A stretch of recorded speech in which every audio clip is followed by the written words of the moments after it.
Ini dia ya teman-teman, lampunya tidak menyala. Langsung aja kita akan bongkar lampunya. Seperti ini kondisi bagian dalam lampunya.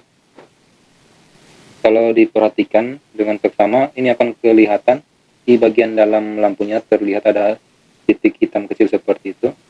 Biasanya dengan ciri-ciri seperti itu, lampu LED-nya sudah putus ya teman-teman. Untuk memastikan kita akan tes ya, dengan alat tes yang sudah saya rancang sendiri. Nah ini dia alat untuk mengetes lampunya menggunakan baterai 3,7 volt seperti ini. Kita akan tes secara keseluruhan semua lampunya. Oke, ini menyala teman-teman. Dugaan yang ini yang putus ya. Kita cek. Ini nyala. Oke. Nyala.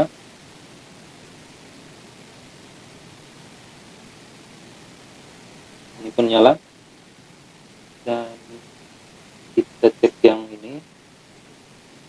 Nah, ini benar teman-teman ya, sesuai dugaan saya sebelumnya.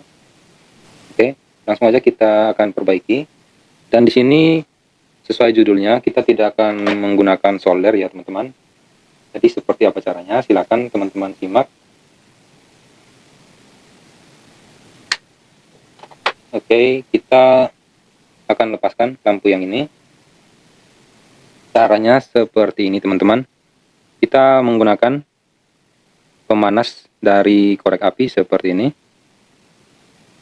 Kita panaskan di bagian bawah dari PCB-nya.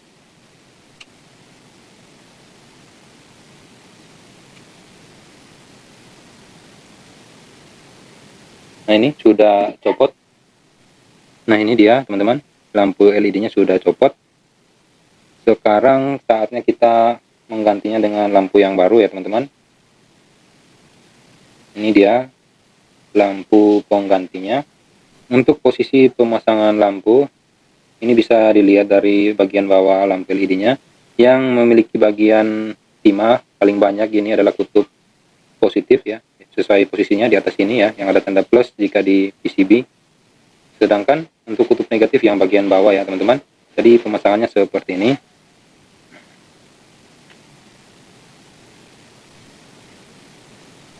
Lalu dipanaskan lagi menggunakan pemantik.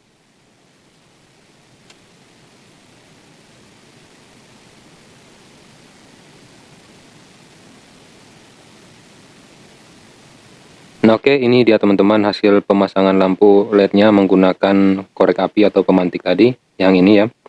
Hasilnya lumayan bagus. Nah, langsung aja kita akan uji coba kembali lampunya.